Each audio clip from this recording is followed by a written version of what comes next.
As decisões informadas começam aqui. Apoie o jornalismo independente e garanta acesso aos artigos de opinião exclusiva. A verdade não tem preço, mas as notícias que dão forma aos seus hábitos de leitura, sim.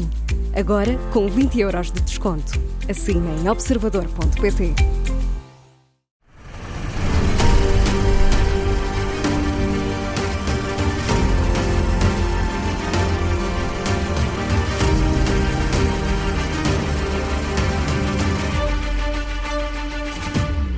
Todas as semanas, às quintas-feiras, no Ano para o Caso, recordamos as histórias que há um ano fizeram manchetes de jornais, mas que, entretanto, caíram no esquecimento. Primeiro recordamos a história, depois desvendamos as novidades e, no fim, ainda contamos com a ajuda de um convidado para nos ajudar a compreender, afinal, o que é que está aqui em causa. E hoje junta-se a nós o João Gama. João, vamos falar sobre a prevenção de doenças sexualmente transmissíveis. Há praticamente um ano, jornais como o Público, o Jornal de Notícias, escreviam que Portugal não tinha plano estratégico ou operacional para lidar com estas doenças. Apesar de ter sido criada uma task force em 2019 pela DGS, precisamente com este objetivo. No despacho de 2019, que foi assinado pela então Diretora-Geral da Saúde, Graça Freitas, podemos ler que na altura Portugal já notava uma tendência crescente de notificação de doenças de transmissão sexual. Por exemplo, apenas em 2016 e 2017 a taxa de incidência da gonorreia tinha duplicado. É precisamente neste contexto que a DGS considera necessária a definição de uma estratégia nacional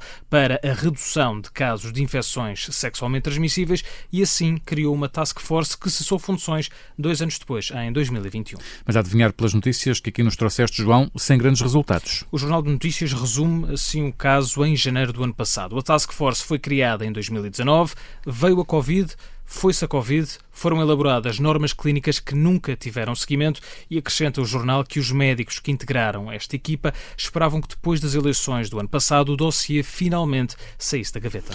E qual é que é a reação dos médicos que integraram essa equipa?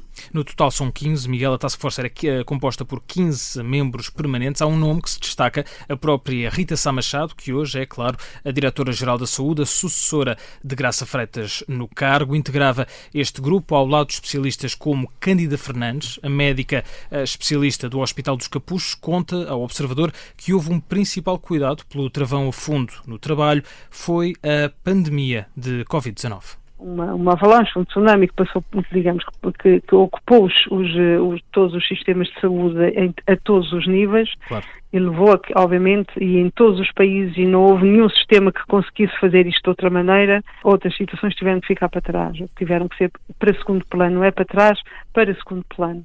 Task Force que é passado, assegura Cândida Fernandes, e acredita que o presente e o futuro estão bem entregues. Portugal tem e continua a ter estratégias de acompanhamento, de diagnóstico, de tratamento para a abordagem destas infecções de transmissão sexual. Não é verdade que esse assunto tenha sido abandonado, não é verdade que esse assunto tenha sido negligenciado.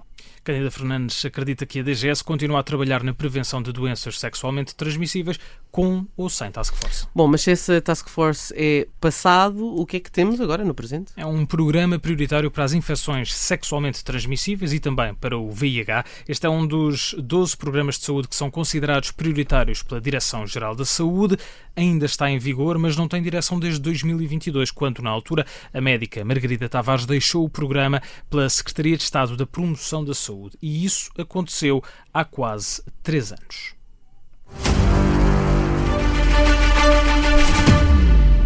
Ora, e 3 anos se passaram, João, e este programa prioritário da DGS continua sem liderança?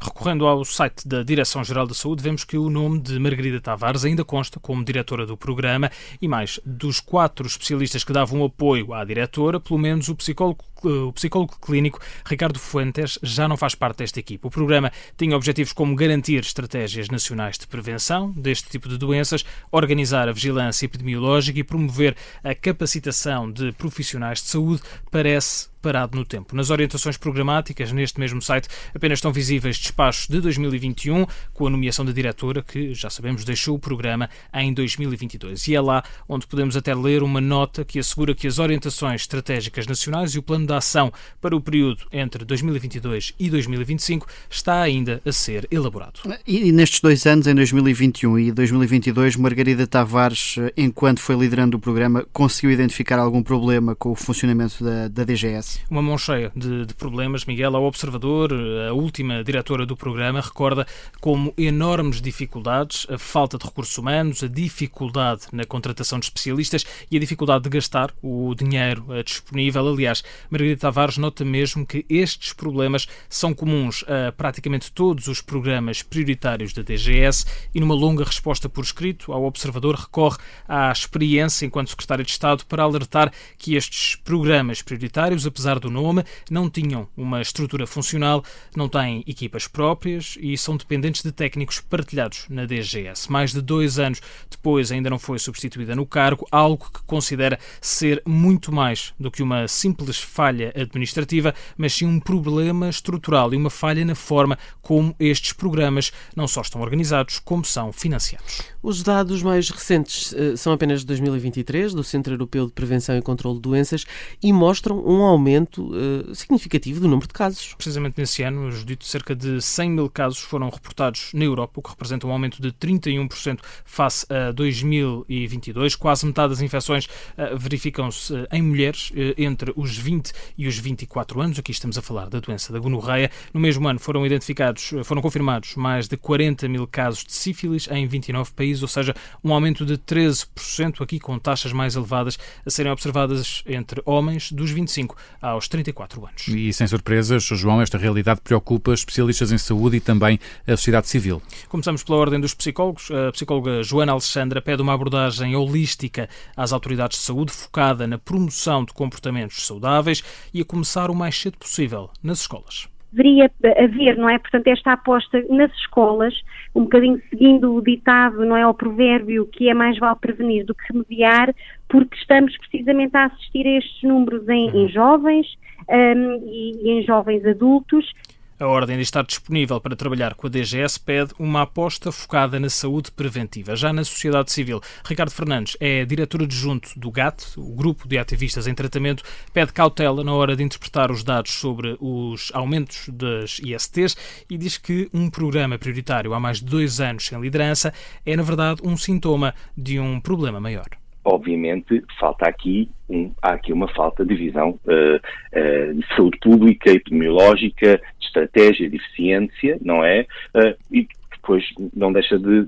Tudo o que se faz não passam daquelas medidas avulsas, bem intencionadas. Tal como a ordem dos psicólogos pede uma estratégia completa à DGS no lugar do que diz ser medidas avulsas. E o que é que a Direção-Geral de Saúde tem a dizer sobre esta aparente falta de estratégia para as doenças sexualmente transmissíveis? Uma resposta ao Observador. A Direção-Geral da Saúde faz saber que criou um novo grupo técnico para as ISTs, com foco nas infecções de causa bacteriana e cujos trabalhos estão neste momento a decorrer. É precisamente através deste grupo técnico e também do programa que ainda está em vigor que a DGS está a procurar implementar medidas de prevenção e controlo para responder ao aumento do número de casos de doenças sexualmente transmissíveis. Já quanto à falta de direção do programa, a DGS assegura que encontrar um novo diretor tem sido uma prioridade e que, enquanto se aguarda pela nova direção, os elementos continuam a desenvolver um amplo trabalho, não saindo prejudicados ou condicionados às suas competências. Mas de lá para cá passaram 2 anos e meio.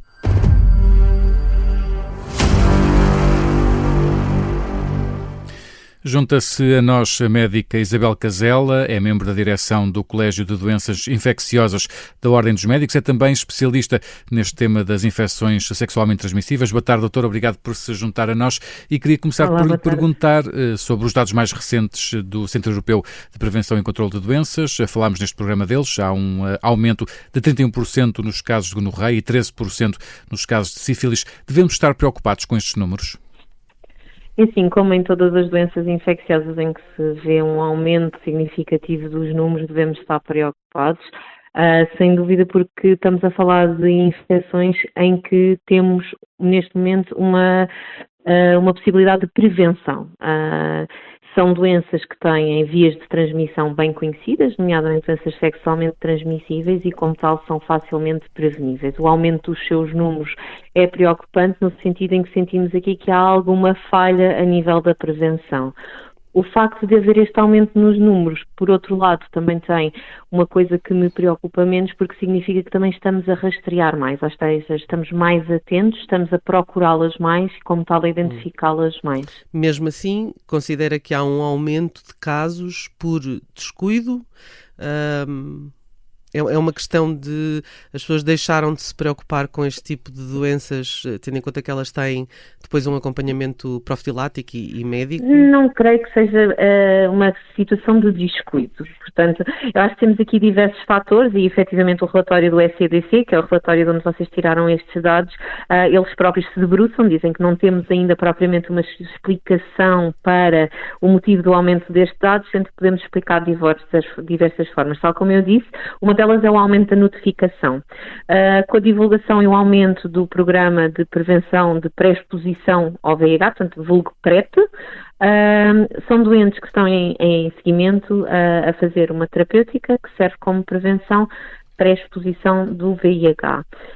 No âmbito desta consulta existe um rastreio praticamente trimestral ou semestral das outras infecções sexualmente transmissíveis, nomeadamente clamídia, sífilis e gonorreia.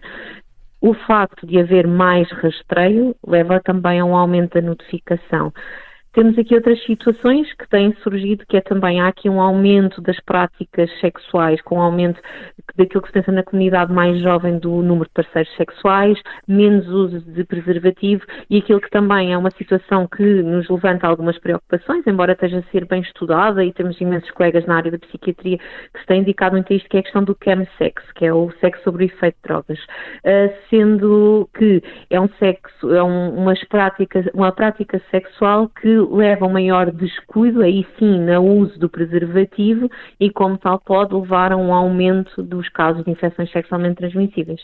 Há uma das medidas admitidas pela Diretora-Geral de Saúde, que é alargar o programa de saúde escolar ao contexto universitário, exatamente para tocar nesta questão das doenças sexualmente transmissíveis, e eu pergunto-lhe se é preciso, nas universidades, falar sobre este tema.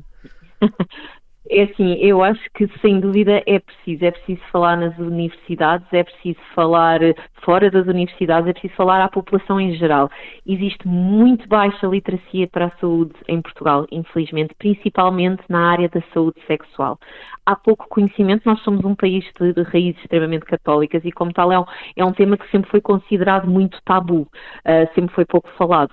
Acho que é extremamente importante, se nós virmos o relatório do ECDC, a faixa etária em que maioritariamente se verificou este aumento foi a faixa etária dos adultos jovens, portanto, população universitária, portanto, se há uma lacuna prévia, na altura em que isto devia ser falado, acho que fazer uma insistência disto a nível universitário parece-me uma boa medida, mas acho que uma medida ainda melhor é divulgar isto a nível geral, portanto, a toda a população.